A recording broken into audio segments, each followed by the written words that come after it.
ഇപ്പോൾ vigilance clean chit അത് സർക്കാർ അംഗീകരിക്കുകയും ചെയ്തു. മുഖ്യമന്ത്രി അത് അംഗീകരിച്ചു. അനധികൃത സ്വത്ത് സമ്പാദനത്തിൽ പി.വി. അൻവർ നൽകിയ പരാതിയിലാണ് വിജിലൻസ് ക്ലീൻ ചിറ്റ് സർക്കാർ അംഗീകരിച്ചു. സംരക്ഷണം കൊടുക്കുകയാണോ ഇടയിൽ? അതില്ല, ഇതിൽ രണ്ട് കാര്യമാണുള്ളത്. ഒന്ന്, വിജിലൻസിനെ കൊണ്ട് അജിത് കുമാറിന് അനുകൂലമായിട്ടുള്ള റിപ്പോർട്ട് എഴുതി വാങ്ങി. അതേ സമയത്ത്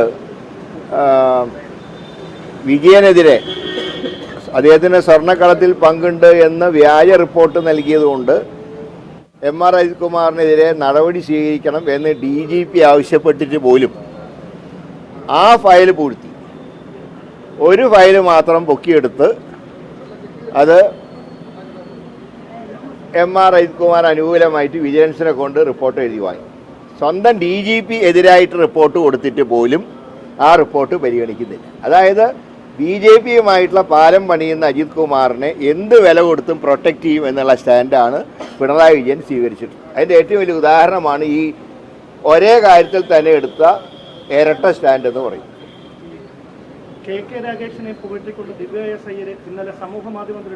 അതായത് ഈ പിണറായിൻ്റെ പാദസേവ ചെയ്യുന്ന ചില സിവിൽ സർവീസ് ഉദ്യോഗസ്ഥന്മാരുണ്ട്, ചുരുക്കം ചില. ആ കൂട്ടത്തിൽപ്പെട്ട ഒരു മഹതിയാണ് ഈ പോസ്റ്റർ ഇട്ടത്. അതിനെ ഞങ്ങൾ അത്രേ വില കൽപ്പിക്കുന്നുള്ളൂ. ഞാൻ പറഞ്ഞല്ലോ, സോപ്പിടുമ്പോൾ വല്ലാതെ പതപ്പിച്ചാൽ ഭാവിയിൽ ദോഷം ചെയ്യും, അത്രേ പറയുന്നു.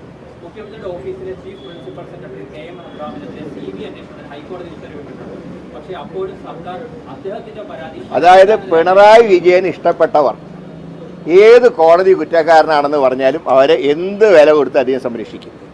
നേരെ മറിച്ച് അദ്ദേഹത്തിന് ഇഷ്ടമില്ലാത്തവർ തെറ്റ് ചെയ്തില്ലെങ്കിലും അവരെ തെറ്റുകാരാക്കും. അതാണ് പിണറായിൻ്റെ നിലപാടെന്ന് പറയുന്നത്. അതിൻ്റെ ഭാഗമാണ് ഈ സ്റ്റാൻഡൊക്കെ. അത് അജിത് കുമാറിൻ്റെ കേസിലാണെങ്കിലും KM എബ്രഹാമിൻ്റെ കേസിലാണെങ്കിലും വേണ്ടപ്പെട്ടവരെ എന്ത് വൃത്തികെട്ട മാർഗം സ്വീകരിച്ചും പിന്തുണയ്ക്കുക എന്നുള്ള സമീപനമാണ് മുഖ്യമന്ത്രി സ്വീകരിക്കുന്നത്. ഇതിനൊക്കെ അദ്ദേഹം ഭാവിയിൽ അദ്ദേഹത്തിന് വില കൊടുക്കേണ്ടി വരും, അത്രേ പറയുന്നത്. അത് എലക്ഷൻ പ്രഖ്യാപിച്ചാൽ ഉടൻ സ്ഥാനാർത്ഥി വരും. ഇന്നിപ്പോൾ അതിൻ്റെ ചർച്ചയല്ല. ഇന്ന് AICC തീരുമാനം റിപ്പോർട്ട് ചെയ്യാനുള്ള യോഗം മാത്രമാണ്. മറ്റേ ഇലക്ഷൻ കമ്മിറ്റി കൂടണം.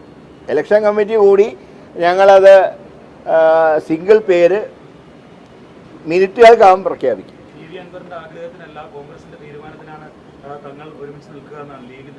തീർച്ചയായും അത് UDFൻ്റെ നിലപാടാണ്. UDF ഒറ്റക്കെട്ടാണല്ലോ ഇലക്ഷൻ കാര്യത്തിൽ. അതിൽ കോൺഗ്രസ് പാർട്ടി എടുക്കുന്ന തീരുമാനം ഘടകകക്ഷികൾ അംഗീകരിക്കും. പക്ഷേ കോൺഗ്രസ് പാർട്ടി തീരുമാനം എടുക്കുമ്പോൾ എല്ലാ വശങ്ങളും പരിശോധിച്ചിട്ടാണ് തീരുമാനം എടുക്കുക. ഒരിക്കലും അതിൻ്റെ പേരിൽ ഒരു വിവാദം ഉണ്ടാവരുത് എന്നുള്ളത് കൊണ്ട് എല്ലാ ഘടകങ്ങളും പരിശോധിച്ച് ഉചിതമായിട്ടുള്ള നടപടി പാർട്ടി എടുക്കും.